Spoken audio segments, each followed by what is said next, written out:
As the legend goes, 19 years ago this month, a freak bolt of lightning struck the home of Joe Biden in Wilmington, Delaware. The lightning hit a pond nearby, traveled through some wires, and caused a kitchen fire. Make matters worse, Joe Biden was not at home. He was hundreds of miles away, being in Washington, being interviewed on Meet the Press. Now, fortunately, or suspiciously, depending on how you look at it, a future doctor named Jill Biden was on the scene, and she called 911. Firefighters quickly arrived to find that the blaze hadn't spread past the kitchen. Within about 20 minutes, everything was fine. We got it pretty early, the local fire chief said. Fire department later called the fire insignificant. There were no casualties. In that respect, and in every other respect, there is no comparison between Joe Biden's kitchen fire from 2004 and what has just unfolded on the island of Maui. Over 100 people are confirmed dead after one of the worst wildfires in this country's history. Roughly 1,000 people are missing, and it's feared that most of them could be children. Countless homes and businesses have been destroyed, damages estimated in the billions. And yet, on Monday, the President of the United States somehow managed to compare all of that devastation to his kitchen fire 2 decades ago. Touring Maui, he didn't address the bureaucratic ineptitude that led to so many deaths. He didn't explain why it took him nearly 2 weeks to interrupt his vacation to visit the people of Maui. Instead, he told residents of Maui the familiar story about that lightning strike at his home, this time adding even more details that make absolutely no sense. Watch. I don't want to compare difficulties, but we have a little sense, Jill and I, what it's like to lose a home. Years ago, now 15 years ago, I was in Washington doing Meet the Press. It was a sunny Sunday. And lightning struck at home on a little lake that's outside of our home, not a lake, a big pond, and hit a wire and came up underneath our home into the heating ducts, the air conditioning duct. To make a long story short, I almost lost my wife, my 67 Corvette, and my cat. But all kidding aside, I watched the firefighters, the way they responded. You know, there's an old expression. I grew up right across the street from a fire hall in Claymont, Delaware. And the expression is, God made man, then he made a few firefighters. I don't want to compare difficulties, but when I hear about 1,000 people dying in a fire, I'm reminded of the time that I stubbed my toe on the kitchen counter. So to recap the timeline, Joe Biden was in Washington. Lightning struck his home in Delaware via his pond and air conditioning vents. Somehow, in the 20 minutes it took to extinguish the fire, Joe Biden raced home from Washington to Delaware, more than an hour away by train, just in time to see firefighters save his wife from near certain death. Oh, he also wants you to know that he nearly lost his 67 Corvette in the blaze, a potential loss that he lists alongside his cat and his wife. Like Joe Biden's claims about, overperforming in law school or trying to free Nelson Mandela or seeing gay men casually kissing on a street corner in the 1950s, this story is yet another lie, a fabrication. But Joe Biden's embellishment of his kitchen fire in this context is on another level. It may, in fact, be the most insulting thing a president of the United States has ever said. Really. As parents scramble to find their missing children, Joe Biden wants everyone in the room to know that he's a victim too. He almost lost his Corvette after all. Now, as you might expect, Joe Biden's display of narcissism in Maui didn't stop there. In his quest to make the unprecedented human suffering in Maui about himself, Joe Biden also talked about the death of his son, as he does at every possible opportunity. No point in playing the clip. It's the same thing he said dozens of other times. The point here isn't to highlight what a terrible person Joe Biden is. Anyone who's been paying attention at any point in his political career understands that well. I mean, we were told that decency was on the ballot when he ran for president, but it turns out that Joe Biden is perhaps the least decent man to ever hold the office, which is really saying something. What's interesting is the lack of outrage in response to what Joe Biden is doing. Somehow neither party is calling for Joe Biden's impeachment over his handling of the disaster in Maui. No rap stars have derailed any disaster relief telethons by claiming that Joe Biden doesn't care about Hawaiian people. Now, for anyone who was alive in 2005, this is all rather startling.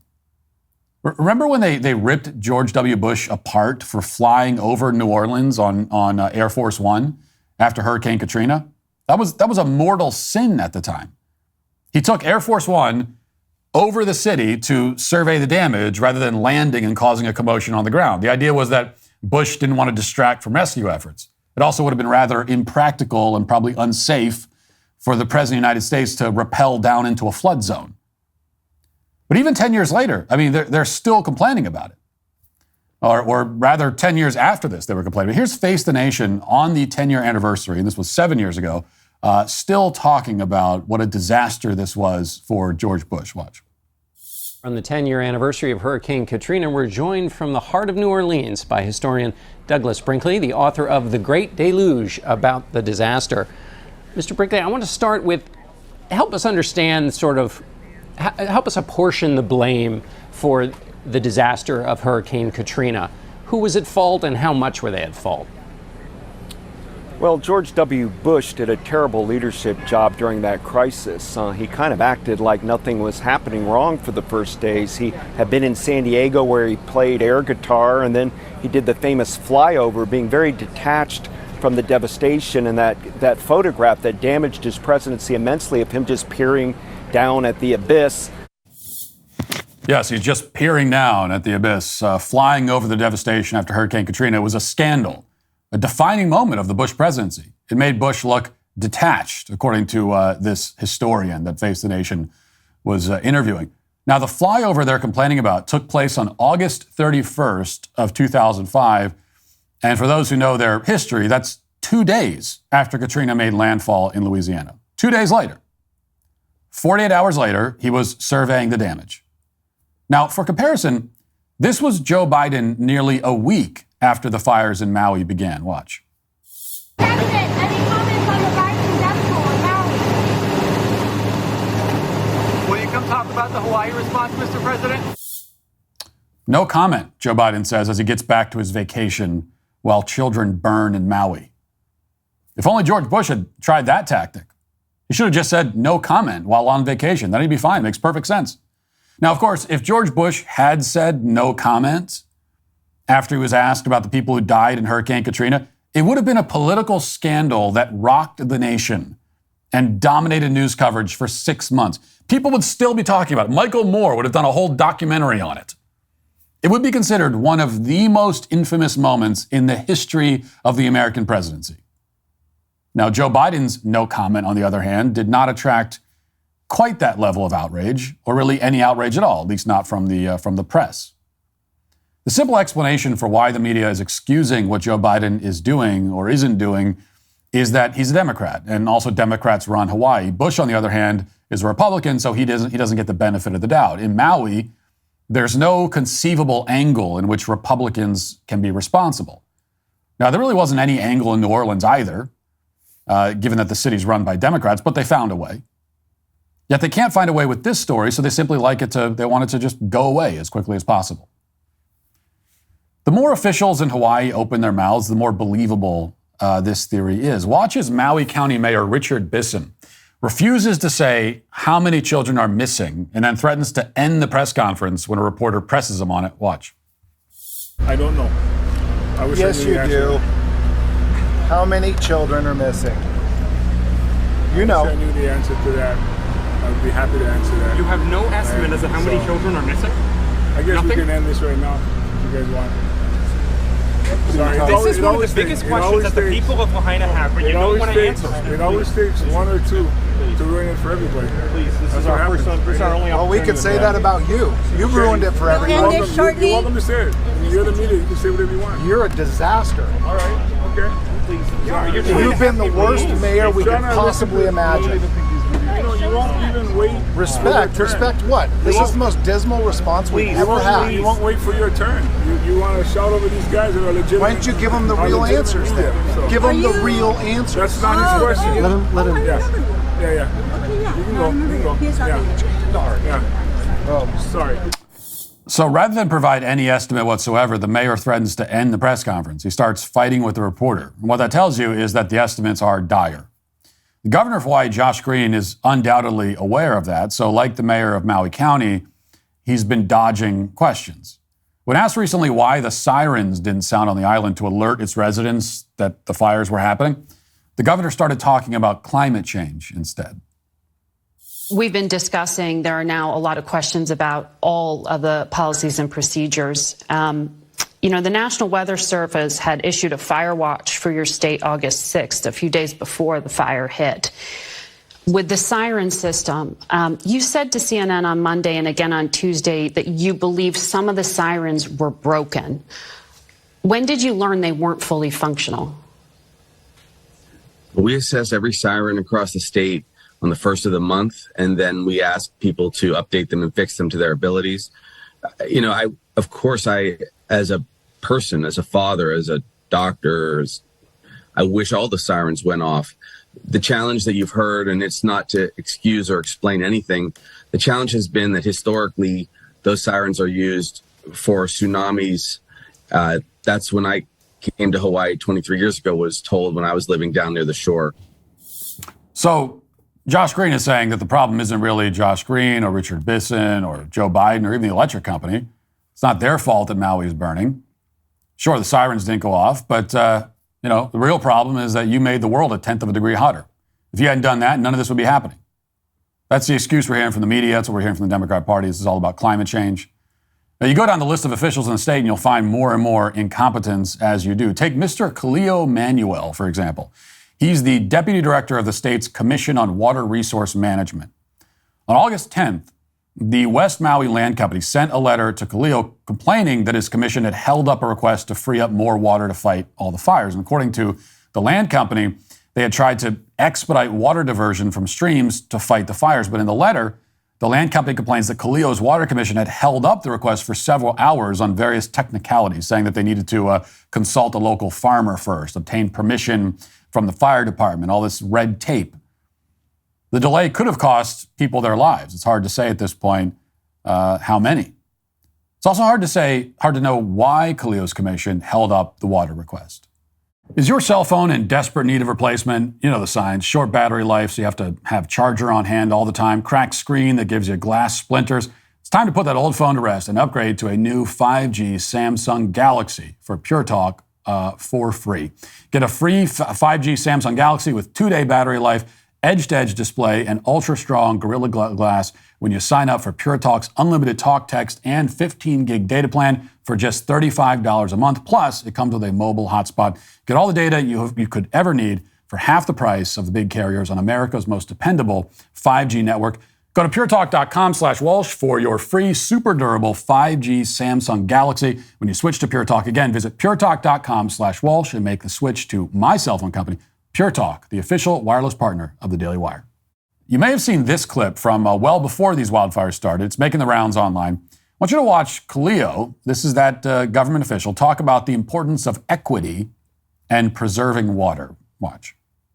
The commission is responsible, per our authorizing statute, to protect and manage all water resources in the state. One Water is like taking it and looking at it from a holistic system perspective. And that's not any different than how Hawaiians traditionally managed water. In essence, Native Hawaiians treated water as one of the earthly manifestations of a god and a kua kane.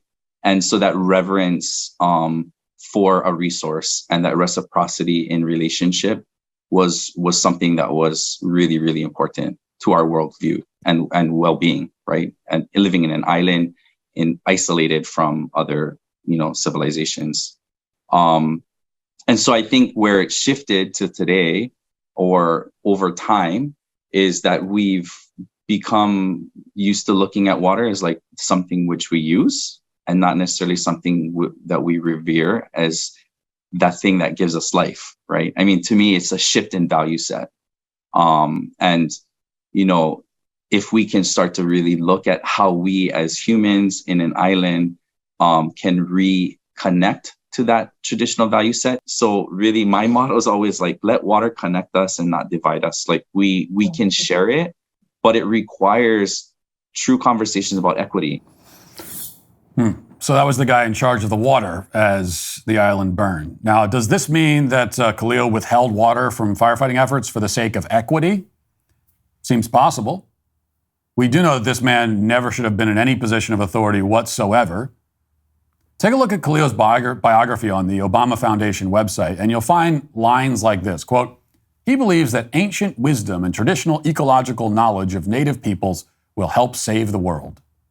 In other words, he's an unserious politician and person. And he's the last person you want to determine where water goes in an emergency. Like when the fire is headed towards your home, you don't want ancient wisdom. You don't want someone talking about the reciprocity of our relationship with Mother Earth.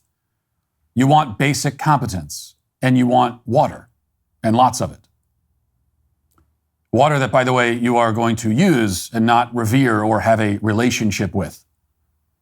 As it happens, unserious also describes the regulators in charge of monitoring Hawaii Electric, which likely caused this fire. On his Substack, investigative journalist Lee Fang reports that Hawaii Electric knew about the threat of wildfire. Specifically, in a regulatory filing last summer, Hawaiian Electric disclosed that the, quote, risk of a utility system causing a wildfire ignition is significant. They estimated the work to address that risk would cost about $6 million. Now, the company ultimately spent $245,000 on minor upgrades to their infrastructure. That's hundreds of thousands of dollars less than they spent on lobbying in the past 4 years. And all that lobbying apparently paid off. Hawaii's chief utility regulator recently appeared in a Puff Piece documentary this year for Hawaii Electric, and regulators never forced the company to make the more expensive safety upgrades that they knew they needed. It falls on Substack journalists like Lee Fang to report on all this because right now the corporate media isn't interested in any of it. Instead, like the governor of Hawaii, they're pinning these fires on climate change.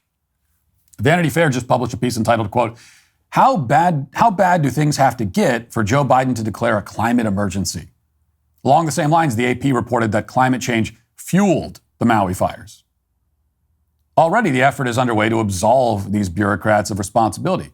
It's likely that, in the end, only the utility company will suffer any consequences, if any at all, probably in the form of a fine. That's what happened to the electric company involved in the 2018 Camp Fire in California, which killed 85 people. Government officials in that case made several key errors, including failing to activate an emergency warning system. Sounds familiar. But none of them paid any real price for it. So what we're seeing, it's more complicated than a left-right partisan split where Republicans take heat during disasters and Democrats get a pass. That's part of it, of course, but the reason Democrats are able to avoid any accountability during catastrophes also has a lot to do with one of the main functions of a bureaucracy, why they exist in the first place, which is to diffuse responsibility. Because when everyone is responsible for a disaster, nobody is. They can blame you for making the planet hotter instead of admitting their own failures. They can make up stories about kitchen fires instead of doing anything productive. 18 years after Hurricane Katrina, this total failure of leadership, it's not enough to destroy a presidency anymore or even damage a political party. This is what regression looks like. And it all but guarantees that, as horrible as this destruction is, we haven't seen the last disaster like this one. If you'd like to see what else I have to say, you can access my full show by going to dailywire.com or by going to the Matt Walsh Show Twitter page. Hope to see you there. Godspeed.